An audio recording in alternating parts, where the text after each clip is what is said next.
You are now listening to the Baseball Aficionado, episode number 11. Back once more. Happy to be with you guys. This time is going to be an episode that I'm recording by myself. This is going to be a solo episode. And the reason I decided I want to do this by myself is because it's going to be a rant. I'm going to talk about a couple of things that have been kind of like, I don't want to say eating at me, but that have been burning me a little bit. So I'm going to talk about a couple of the contemporary players, some stars of today's game. I'm going to talk about, in particular, I'm going to address two things in particular. Number one, I'm going to address the talent and the season of Elly de la Cruz. So I'm going to talk about Elly de la Cruz, obviously very talented young shortstop from the Cincinnati Reds.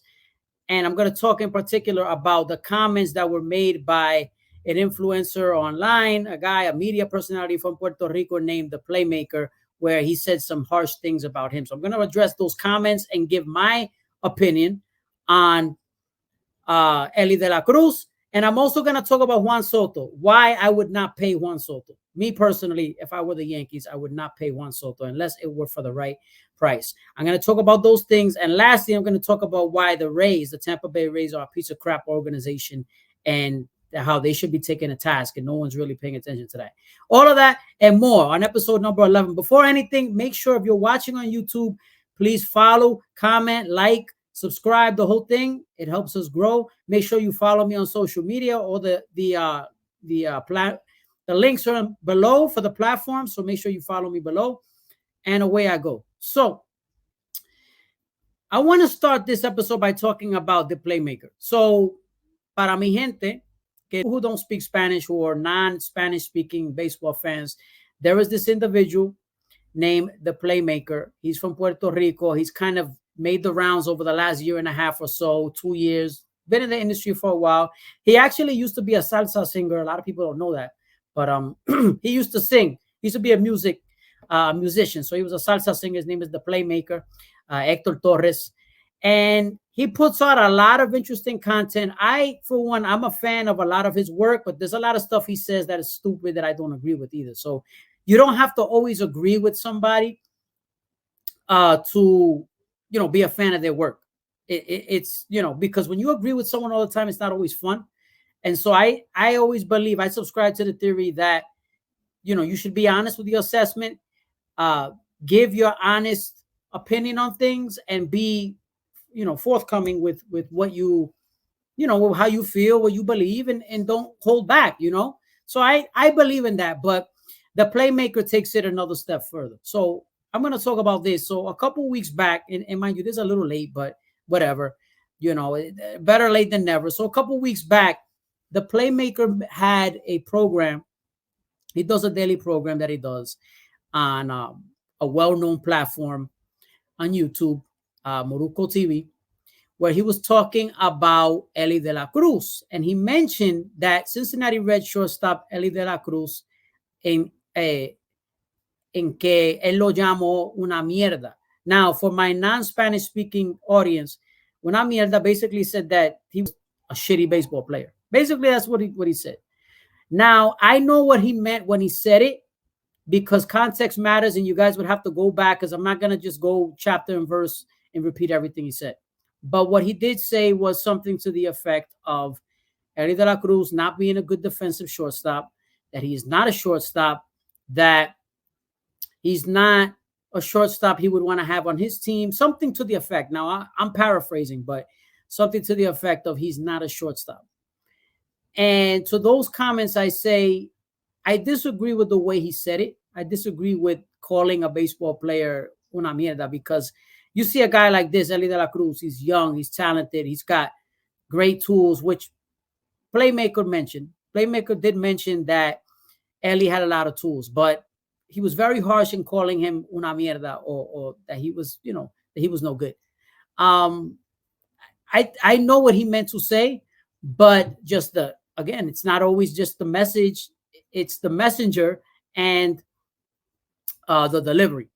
And so to put this into context, Playmaker has a long history of putting out clickbait and putting out things that audiences will rile people up about. In particular, he loves to tweak Dominican baseball fans. Loves it.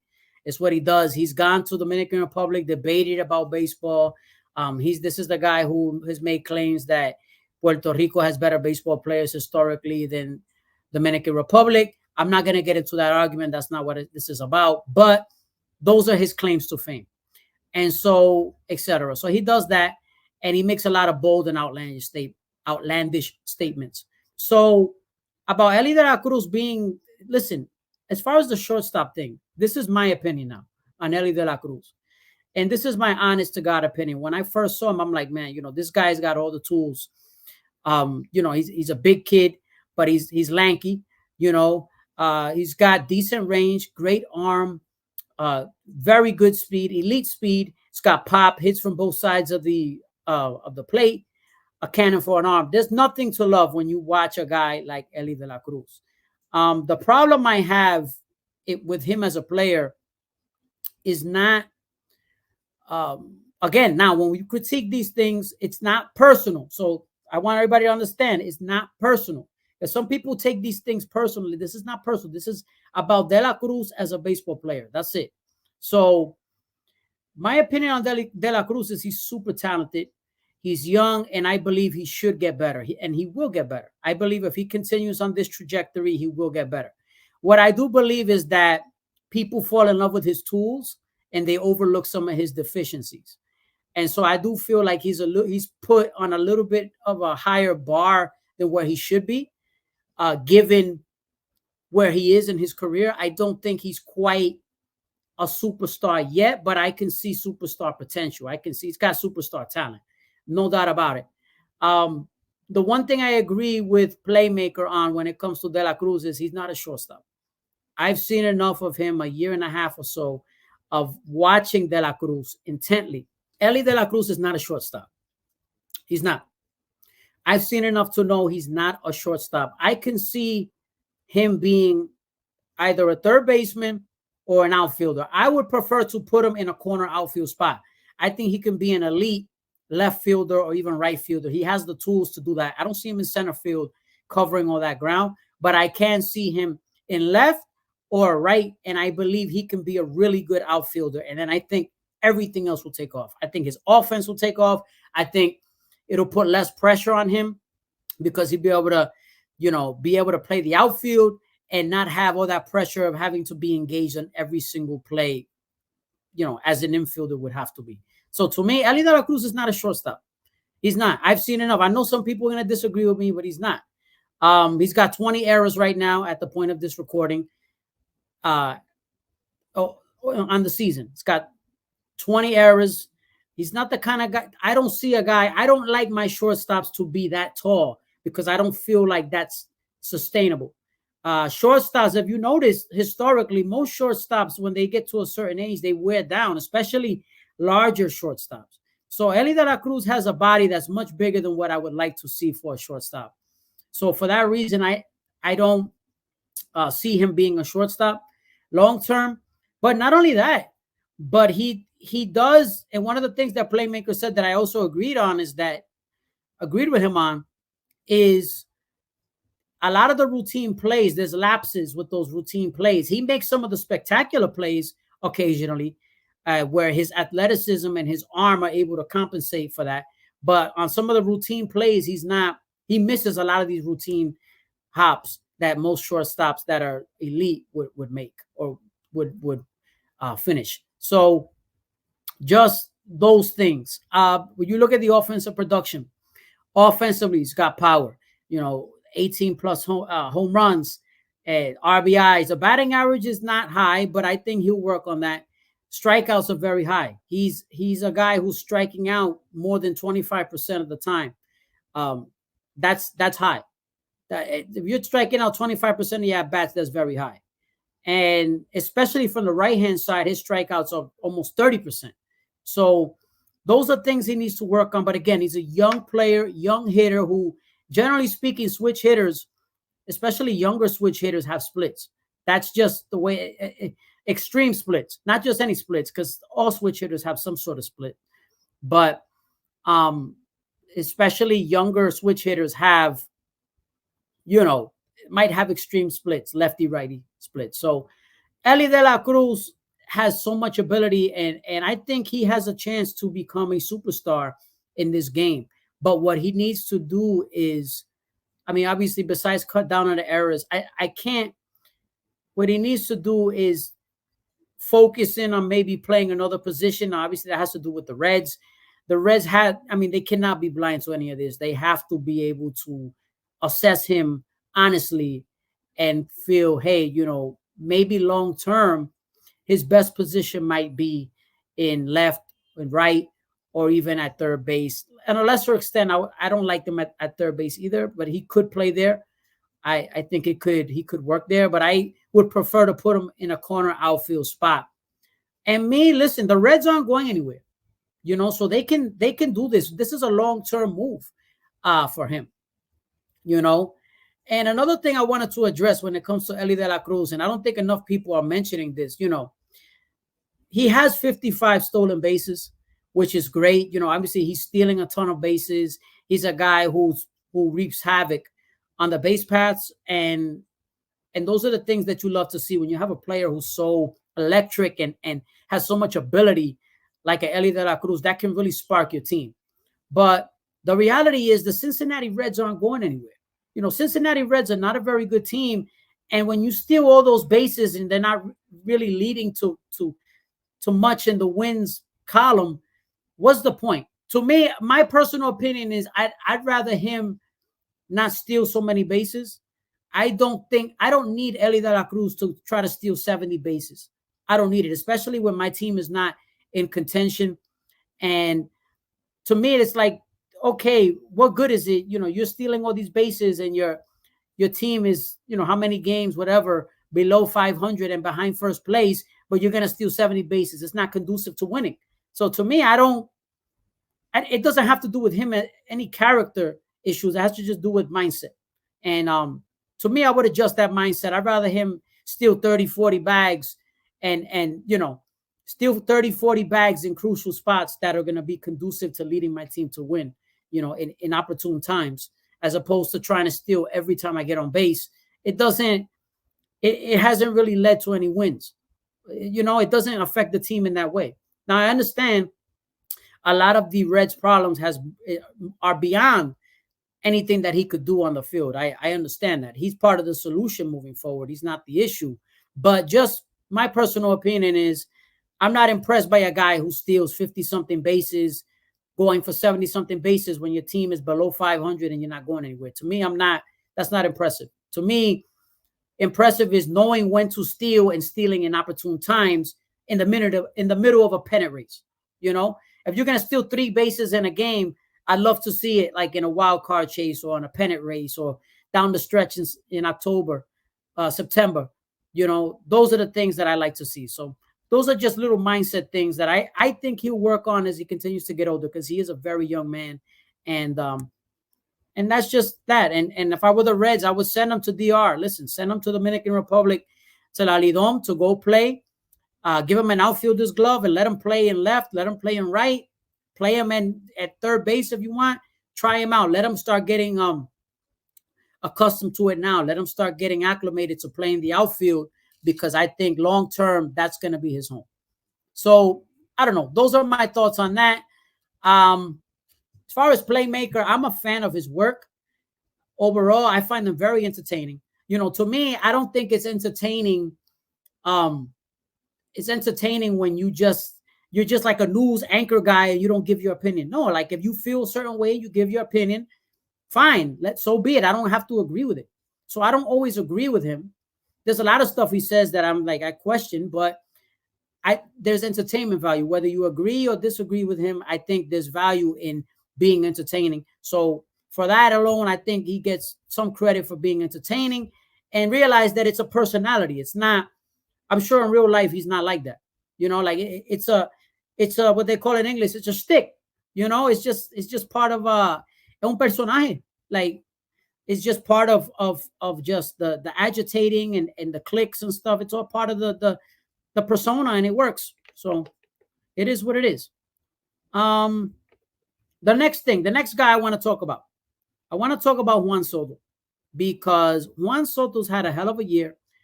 He's done great for the New York Yankees. He's been a very key cog in the New York Yankees offense pretty much the whole year. He's been consistent, been one of the better players in the American League, one of the better hitters in the game. That's undisputed, you know. But there seems to be the sentiment that Juan Soto is going to make upwards of $500 or $600 million plus. Obviously, given who his agent is too, and all that stuff, you know, Boris. I mean, he's gonna make money, and I think he could quite possibly make a lot of money. I mean, I'm not disputing that. Somebody will pay him, but here are my thoughts on this, because this seems to be the popular sentiment. The popular sentiment seems to be, okay, let's back up the Brinks truck. Hay que pagarle como quiera. Él va a ganar mucho dinero. Se va a convertir en multimillonario. Bueno, ya a lo mejor se supone que ya lo es, pero bueno. But, you know, even more so, right? Let's pay this guy, back up the Brinks truck. Let's give him whatever he wants. Let's write a black check. No. That's not the way. I would not pay Juan Soto. Nope. Not me. If the contract is going to cost upwards of $500, $600 million, I'm out. No thanks. Okay? I would tell him to kick rocks. Now, I know what you guys are saying. What is wrong with you? Why would you not want to sign one of the premier hitters in all of baseball in his prime? I'll tell you why. I will give you the reasons why I would not sign Juan Soto long term. Now, if Juan Soto wants to sign, this is me as any GM. I'm not just saying the Yankees, anybody. You know, the Yankees might have the inside track. We'll see. But I'm speaking independently. Like, as any GM, I would not sign Juan Soto to be on my baseball team. I would not. Not if it's going to cost $500, $600 million. The only way I am signing Juan Soto is if I can front load the contract and give him less years. Juan Soto's skill set is not going to age well. That contract is going to be an abomination. Now, I could be wrong. Let him prove me wrong. I don't think I'll be wrong. That contract, if you're talking about, which the word is that he wants to sign a 7, 8, 9-year contract, upwards of $500, $600 million. No way. Sorry, adios, papi. No lo voy a hacer. You can't do that. As a responsible franchise, you cannot hamstring yourself to a contract like that and pay Soto for all those years. You can't do it. You can't. I don't care how desperate you are. I don't care how close to winning a World Series you are. You cannot be so short-sighted and give him that money for that amount of time. You can't. If Juan Soto wants to sign a front-loaded 5 or 6-year deal, I'm open to it. I will give him almost anything he wants for 5 years or 6 years. Now, why else would I not give him that money? Well, I mean, why would I not give him that money? His body is going to break down. That body type will break down. He already, as it is, he's 26 years old. He is not fast. Okay? That range, that speed is only going to decline more as he gets older. He already, as it is not a good base runner. That's going to continue to decline. Okay? So that's that part. The other part is, as I mentioned, his body type is weight. Right? He's not a big guy, but he definitely, as he gets older, he looks like he'll put on some more weight and he's going to get slower. And he's not going to become a better outfielder. I've never thought that Juan Soto was a good fielder as it is. As a matter of fact, I think that's the one thing that nobody ever talks enough about, is that he's not a good outfielder. He's not. Now, he's not Manny Ramirez in his day. Manny Ramirez was like next level bad in the outfield. You know, he was a terrible fielder. There's no other way to say. It was dreadful in the outfield. But he was such a great hitter that nobody, it didn't matter. People didn't pay attention to it. So I guess the same sort of thing applies in for some people when it comes to how they assess Juan Soto. But for me, Juan Soto is not the kind of guy who I would give a long-term contract. Just the body type, the lack of speed, the lack of athleticism. He's the kind of guy who I would look to eventually move to first base if I can. If I were to sign him to a short-term deal, I would move him to first base. I think that's a better way to mitigate through some of that aging that his body's going to do. He looks like a guy who's going to age young, uh, body type wise, you know.